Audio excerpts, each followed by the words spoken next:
Sir army वालों को शराब क्यों दिया जाता है? उनके शरीर में बैलेंस नहीं बनेगा, आधा बैलेंस बनाएगा आधा गिर के चलेगा।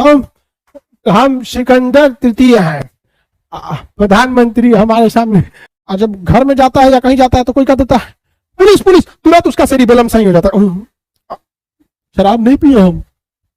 ये जो पीछे होता है ना, यहाँ हड्डी नहीं होती है, इसलिए किसी को भी यहाँ ज्यादा जोर से मार दीजिएगा ना, हुमच के एक दो मुक्का, तो दिक्कत हो जाएगा, वो मर भी सकता है। दोस्ती में भी, अरे दोस्त यार, दोस्त हो तो पियो ना, आप उसको जहर दीजिएगा, दोस्त हो तो पियो ना मेरे लिए जहर। दोस्ती है तो सांप से कटवा लो ना, दोस्ती है तो कुतुब मीनार से कूद जाओ ना। सच सुनना, ये में दोस्ती नहीं, ये कौन दोस्ती है?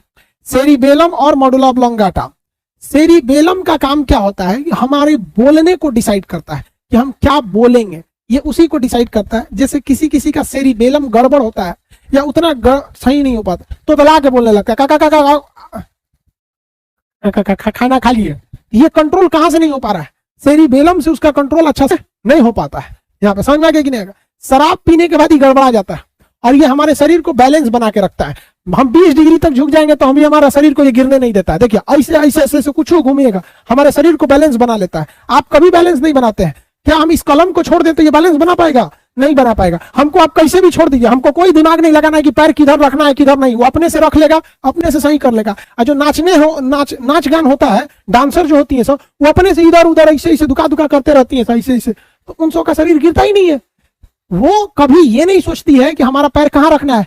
ये कहता टेंशन मत ले, पैर कहाँ रखना हम रखवा देंगे, दिक्कत नहीं होने वाला है, ठीक है। और क्या करता है, ये मांसपेशियों को सिकोड़ता है और फैलाता है। मेनली हार्ट को धड़काता है, दिल की धड़कन को धक धक धक धक धड़काता है, मांसपेशियों को सिकोड़ता है, फैलाता है। 3 काम। कितना काम भैया? 3। हमारे शरीर का बैलेंस बनाता है, पहला हमारे बोलने को कंट्रोल करता है और दिल की धड़कनों को सिकोड़ता फैलाता है। समझ में आ गया? शराब पी लेंगे चौपट हो जाएगा। ये शराब पीने के बाद ये कामें नहीं करता है, इसलिए शराबी को देखिए उसके जुबान पे भी कंट्रोल नहीं रहेगा, शरीर पे भी नहीं, उसके शरीर में बैलेंस नहीं बनेगा, आधा बैलेंस बनाएगा आधा गिर के चलेगा। हम सिकंदर तृतीय हैं, प्रधानमंत्री हमारे सामने। पीने के बाद वो प्रधानमंत्री को कुछ नहीं समझता है, पी लेगा सब एकदम गर्दा मचा देगा। यहाँ बिहार में शराब पी के गर्दा मचाता था, सब हर जगह मचाता है। बट बिहार के मुख्यमंत्री नीतीश कुमार जो थे ना, 2015 के इलेक्शन के वक्त में, 15 में ना इलेक्शन था, हाँ, उस वक्त में उन्होंने कहा कि हम शराब पे बैन लगा देंगे, बैन लगा दिया। अब बिहार में शराब पीने वाला शराब पी लेता है, चोरी छुपे से कहीं से इंतजाम करके पी लेता है, और जब घर में जाता है या कहीं जाता है तो कोई कह देता है पुलिस पुलिस, तुरंत उसका सेरिबेलम सही हो जाता है। शराब नहीं पिए हम। जो शराबी पहले खुद को सिकंदर समझता था, अभी वो भी हड़क जाता है। क्या हो गया?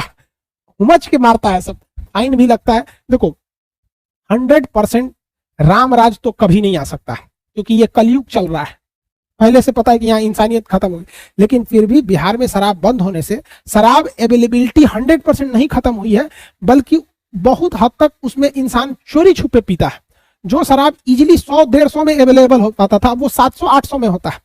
तो शराब को खत्म करने का एक रास्ता है कि भैया अगल बगल के पड़ोस में भी शराब बैन होना चाहिए। अब झारखंड में शराब मिलता है, वहां से बिहार में चला आता है, यूपी में खुला मिलता है, बिहार में चला जाता है, बंगाल से आ जाता है, नेपाल से आ जाता है, तो अकेला बिहार क्या करेगा? या तो फिर शराब को इतना महंगा कर दो, इतना महंगा कर दो कि जिनकी औकात है वो पिए। अब भैया अंबानी है, पियो ना भैया, थोड़ा किडनियों खराब हो जाएगा तो 4 गो किडनी लटका लेगा, 2 गो बाहर, जियो का, रिलायंस का, महिंद्रा का, लगा लो किडनी से सुत है। अब यहाँ रिक्शा वाला, ठेला वाला, खाने को पैसा नहीं है, बच्चों को पढ़ाने को नहीं है, पी के उल्टा हुआ है, ये गड़बड़ बात हो जाती है। समझ में आ गया? तो शराब पीने से क्या गड़बड़ होता है? सेरिबेलम, ये पीछे का सेरिबेलम चौपट, ना शरीर रहेगा बैलेंस में और ना ही आपका कुछ भी रहेगा। एक्सेस शराब पी लीजिएगा ना तो मर भी सकते हैं, क्योंकि इसका एक और काम याद कीजिए, दिल की धड़कनों को कंट्रोल कर रहा था, दिल की धड़कनों को भी ये सिकुड़ा रहा था। ज्यादा फैल देंगे तो दिल को छोड़ देगा, कहेंगे शराब पिए तो सुतले रह गए, सुतले ना रह गए, ब्रेनवे चौपट हो गया। ये पीछे होता है। और सबसे बड़ी खराबी क्या है कि ये जो पीछे होता है ना, यहाँ हड्डी नहीं होती है, इसलिए किसी को भी यहाँ ज्यादा जोर से मार दीजिएगा ना, हुमच के एक दो मुक्का, तो दिक्कत हो जाएगा, वो मर भी सकता है। क्योंकि अगर सेरिबेलम गया तो मान के चलिए कि शरीर का बैलेंस नहीं बना पाएगा, बोल नहीं पाएगा, अब पूरा तरह चल गया तो दिल को धड़का नहीं पाएगा, मर जाएगा। तो शरीर का लघु ब्रेन, छोटका ब्रेन कहा जाता है किसको? सेरिबेलम को। सेरिबेलम के पीछे सिक्योरिटी के लिए कोई हड्डी नहीं होती है, हुमच के मारेंगे मर जाएगा आदमी। ये हमारे बोलने को कंट्रोल करता है। सेरिबेलम देखिएगा, कोई कोई बोलता है तो बहुत थूकता है, बोलेगा ना, अच्छा थूक निकलने लगता है। कंट्रोलिंग उसका मेन सेरिबेलम से ही होता है, तुतला के बोल देगा, या फिर शराब पिएगा तो चढ़ के अपने आप को प्रधानमंत्री से भी ऊपर समझेगा, हम ही है राष्ट्रपति, हम ही प्रधानमंत्री। बहुत एक से एक पियक्कड़ होता है। शराब पी लेते हैं, आप में से बहुत से लड़के पीते भी हुए, ये एकदम गलत बात है। इस आप हमारे कहने से आप छोड़ नहीं सकते हैं, इसलिए बेटर वो है कि जो लोग अभी शराब नहीं पी रहे हैं, ध्यान से समझिए, जो शराब पीने लगा ना वो नहीं छोड़ेगा, वो कुछ भी करोगे नहीं छोड़ेगा। एक दो अपवाद के तौर पे छोड़ देते हैं, बट शराबी कहेगा आज से छोड़ देंगे, 1 महीना बाद फिर शराब पीने लगेगा, बट उनके लिए तो कोई उपदेश ही नहीं है, तू पियो ससुर तू नहीं सुधरेगा। लेकिन जो शराब नहीं पीते, अपने दोस्तों में जो शराब पीते हैं उनसे स्ट्रिक्टली कहो कि जब बात शराब की आएगी तो कोई दोस्ती उस्ती नहीं। दोस्ती में भी अरे दोस्त यार, दोस्त हो तो पियो ना, आप उसको जहर दीजिएगा, दोस्त हो तो पियो ना मेरे लिए जहर, दोस्ती है तो सांप से कटवा लो ना, दोस्ती है तो कुतुब मीनार से कूद जाओ ना। सच तो नहीं, ये में दोस्ती नहीं, ये कौन दोस्ती है? अरे दोस्ती है तो कौन सी शराबो पियोगे, ऐसा थोड़ा ना होता है दोस्ती। तो सेरिबेलम चौपट हो जाता है। चलिए, आपको इतना समझ में आ गया, किसी को कोई दिक्कत नहीं। अगला जो होता है वो इसी में एक हिस्सा होता है छोटा सा, जिसे हम लोग कहते हैं मेडुला ऑब्लांगाटा। इसी में एक छोटा हिस्सा होता है, पश्च मस्तिष्क में ही होता है, यहाँ पर छोटा सा हिस्सा जिसे कहते हैं मेडुला ऑब्लांगाटा।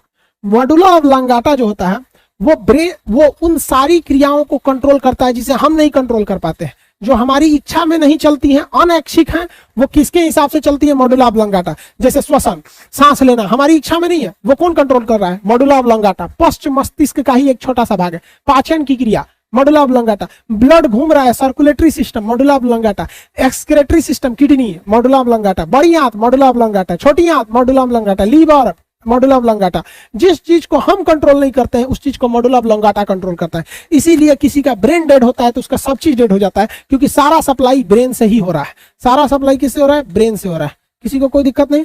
सर आर्मी वालों को शराब क्यों दिया जाता है? आर्मी वालों को शराब एक लिमिटेड मात्रा में दी जाती है ताकि वो ऐसे एटमॉस्फेयर में एकोमोडेट कर सके। ऐसे ऐसे जगहों पे आर्मी वालों की ड्यूटी लगती है जहां एक आम इंसान को जिंदगी जीना बड़ा मुश्किल हो जाता है। कोई फौजी पैदा हुआ बिहार उत्तर प्रदेश में, उसके वहां का क्लाइमेट कुछ हो रहा है, उसको सियाचिन ग्लेशियर पे चढ़ा दीजिएगा, वहां वो प्रेशर से मर जाएगा, वहां वो सचुरा ठंड से मर जाएगा। इससे अच्छा उसको शराब पिला दीजिए। जब शराब पी लेगा ना तो उसका ये जो पीछे वाला है सेरिबेलम, ये उतना कंट्रोल में नहीं रहेगा, बट उसको भी ज्यादा नहीं देने को रहा जाता है। फौज में भी रिस्ट्रिक्शन होता है कि आप ट्रेन में नहीं पी सकते, या एक एकोमोडेशन के लिए उन्हें शराब दिया जाता है एक लिमिटेड मात्रा में, और वो शराब बहुत ही हाई क्वालिटी का होता है। उसमें ये ध्यान रखा जाता है कि ये नशा कम करे बल्कि शरीर को एकोमोडेट करने में मदद करे। इसलिए शराब पीने वाले फौजी को कभी नहीं देखिएगा। देखिए ज्यादातर फौज में शराब लीगली उनको प्रोवाइड कराया जाता है, बट कभी नहीं देखेंगे कोई फौजी नाली में गिरा है। लेकिन जो बाजार में शराब दिया जाता है उस शराब पर ध्यान रखा जाता है कि इसमें कम से कम पैसे में मिले ताकि लोग इजीली खरीद सके और ज्यादा से ज्यादा नशा करे कि मोहल्ले में गरिया सके, तभी तो बिकेगा शराब यहाँ पर। तो उन शराब में और इस शराब में शेर और सुअर का अंतर होता है। समझ में आ गया?